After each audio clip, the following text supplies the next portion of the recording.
Selamat pagi dan salam sukacita buat Bapak, Ibu, Saudara-saudariku, sahabat yang terkasih dimanapun berada. Kita kembali akan mendengarkan siraman rohani pada hari ini Rabu 17 April 2024. Kita akan mendengarkan firman Tuhan, marilah kita berdoa. Syukur bagimu ya Allah Bapa di sorga, Allah Sang Pemilik kehidupan kami, yang selalu menganugerahi kami napas kehidupan. Terpujilah Tuhan atas segala apa yang kami miliki, terlebih atas karena kesehatan dan kekuatan yang daripada Tuhan. Sebelum melanjutkan segala aktivitas kami hari ini, kami rindu untuk dituntun oleh firman-Mu, sebab firman-Mu adalah pelita dan terang bagi setiap jalan kami.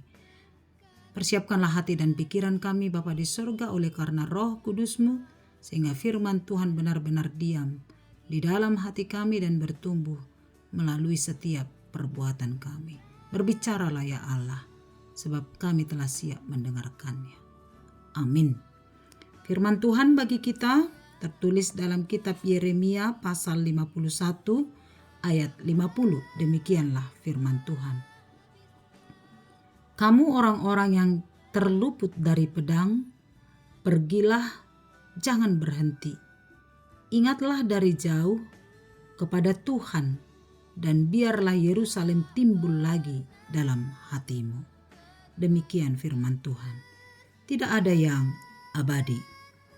Bapak, Ibu, Saudara-saudariku, benar bahwa tidak ada yang abadi di dunia ini. Baik kejayaan, kekuasaan, harta, jabatan, dan lain-lain. Akan ada masanya bahwa semuanya itu akan berlalu. Semuanya akan hilang ditelan oleh waktu. Ada kalanya seseorang atau satu bangsa mengalami kejayaan, populer, sangat disegani di seluruh dunia, oleh karena kekuasaannya, oleh karena jabatannya, atau hal yang lain. Tetapi perlu kita ingat, pasti suatu saat seseorang itu, atau satu bangsa itu, akan mengalami masa untuk tidak lagi berkuasa, tidak lagi memiliki superpower terhadap yang lain. Akan ada masa dia jatuh seperti daun atau rerumputan, yang ada masanya untuk tumbuh mekar dan berbunga, tetapi pada masanya juga dia akan jatuh, layu dan gugur. Itulah kehidupan kita. Karena itu setinggi apapun jabatan kita, setinggi apapun kekuasaan kita, tidak perlu sombong dan angkuh. Ingatlah akan ada masanya jabatan dan kekuasaan itu tidak lagi kita miliki. Karena itu tetaplah rendah hati dan menghargai semua orang. Demikianlah yang terjadi bagi bangsa Babilonia, bangsa yang besar, superpower, bangsa yang berkuasa atas bangsa-bangsa lain ketika itu. Bangsa yang oleh kekuasaannya ketika itu dipakai oleh Tuhan untuk menghancurkan kota Yerusalem dan membawa bangsa Israel untuk diperbudak. Bangsa Babel menguasai semua daerah-daerah di sekitarnya ketika itu, sehingga bangsa ini semakin besar dan berlaku semena-mena terhadap bangsa-bangsa lain. Mereka siap berperang dengan kekuatan senjatanya dan dengan kekuatan dewa-dewi yang mereka sembah, yang menghancurkan bangsa-bangsa di sekitarnya. Raja Babel, yaitu Nebukadnezar, memimpin Babilonia pada puncak kejayaan dan kekuasaan yang mampu mengendalikan semua bangsa-bangsa di sekitarnya, termasuk bangsa Israel. Tetapi kini, Nabi Yeremia menyampaikan sebuah nubuatan tentang hukuman Tuhan atas Babel. Kekuasaan bangsa Babel akan berakhir, sebab Babel akan dihancurkan, jatuh, dan akan diratapi. Babel yang dulunya seperti piala emas, tetapi kini akan jatuh dan hancur, menjadi kota yang harus diratapi. Kota yang tembok-temboknya akan hancur berkeping-keping. Dewa-dewi yang mereka sembah dan patung-patung di Babel juga akan hancur. Siapakah yang melakukannya? Tangan Tuhan sendiri akan menjatuhkan kesombongan Babel, akan menghancurkan dewa-dewa yang mereka sembah, dan dengan kuasa tangan Tuhan, Allah sendiri akan membawa umatnya keluar dari perbudakan dan akan memulihkan kehidupan umatnya. Akan tiba masanya, sekalipun Babel naik ke langit, dan sekalipun dibuatnya kubu tak terhampiri di tempat tingginya, atas perintahku akan datang para perusak kepadanya. Demikianlah firman Allah. Allah akan menunjukkan kekuasaannya yang akan menghancurkan kesombongan kota Babel dan akan mengangkat kembali umatnya pulang ke Yerusalem dan memulihkan umat Israel menjadi umat Allah. Itu sebabnya dikatakan, kamu orang-orang yang terluput dari pedang, pergilah, jangan berhenti. Ini sebuah motivasi kepada bangsa Israel bahwa Allah akan membawa keluar bangsa itu dan tidak akan berhenti di tengah jalan. Harus sampai kepada kota Yerusalem yang telah Tuhan tentukan. Ingatlah dari jauh kepada Tuhan dan biarlah Yerusalem timbul lagi dalam hatimu.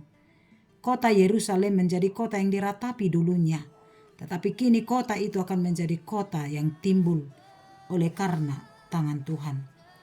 Itu menunjukkan bahwa segala sesuatu yang ada dalam hidup kita ada di bawah kendali Tuhan. Segala sesuatu pada masanya akan tunduk kepada kuasa Allah. Karena itu, jangan pernah sombong dalam hidup kita. Tetaplah rendah hati, sebab segala sesuatu akan ada masanya. Bersyukur atas hidup dan kehidupan kita kini, dan lakukanlah tanggung jawab kita di hadapan Tuhan di dalam kerendahan hati. Segala sesuatu ada masanya, dan segala sesuatu akan indah pada waktunya. Tetaplah rendah hati dan bersyukurlah atas segala apa yang kamu miliki, sehingga oleh karena apa yang kita miliki, biarlah Tuhan senantiasa dipermuliakan. Amin. Terima kasih Bapa di sorga. Kami sungguh mengucap syukur buat anugerah dan pengasihan Tuhan. Tuhan tidak jemu-jemunya mengirimkan kabar baik bagi kami melalui firman-Mu, sehingga iman kami semakin dikuatkan dan pengenalan kami akan Tuhan semakin diteguhkan. Engkau Maha Kuasa, bahwa segala sesuatu yang ada di bumi ini di bawah kendali Tuhan, termasuk setiap kehidupan kami. Karena itu Bapa di sorga, Tuhan tolong kami untuk selalu rendah hati merendahkan hidup kami di hadapan Tuhan, sebab kami tidak ada apa-apanya di hadapan-Mu. Sekalipun kami memiliki jabatan, memiliki kekuasaan, memiliki banyak hal, tapi Tuhan mengingatkan kami bahwa akan ada masanya, bahwa segala sesuatunya itu akan berlalu. Sebab kehidupan kami seumpama rumput, ada masa untuk mekar, tapi ada masa juga untuk layu dan gugur. Ajarlah kami Bapa di sorga untuk memakai setiap kehidupan kami untuk kemuliaan nama Tuhan. Segala sesuatu ada masanya, tetapi segala sesuatu itu adalah indah pada waktunya. Tuhan tolong kami untuk melihat segala rancangan-rancangan-Mu dalam kehidupan kami. Berkatilah kami sepanjang hari ini, dalam tugas dan tanggung jawab yang Tuhan berikan bagi kami, melalui pekerjaan kami. Kami melakukannya di dalam rasa syukur, sehingga setiap pekerjaan kami lakukan sepenuh hati untuk kemuliaan nama Tuhan. Berkati setiap keluarga kami, berkati setiap anak-anak yang Tuhan anugerahkan bagi kami, biar kehidupan keluarga Kristen senantiasa mencerminkan cinta kasih Tuhan. Berkatilah para orang tua kami yang sudah lansia, Tuhan menolong dan memberkati mereka senantiasa, menuntun perjalanan hidupnya, sehingga dalam masa-masa tua mereka Bapa di surga, mereka selalu berserah dan hanya bersandar kepada Tuhan. Berkatilah setiap anak-anak Tuhan yang akan mengikuti ujian-ujian. Tuhan Yesus Maha Pengasih, biar tangan Tuhan memberkati dan memberikan kepada anak-anak Tuhan hikmat dan kebijaksanaan, sehingga setiap cita-cita mereka dapat tercapai oleh karena Kristus.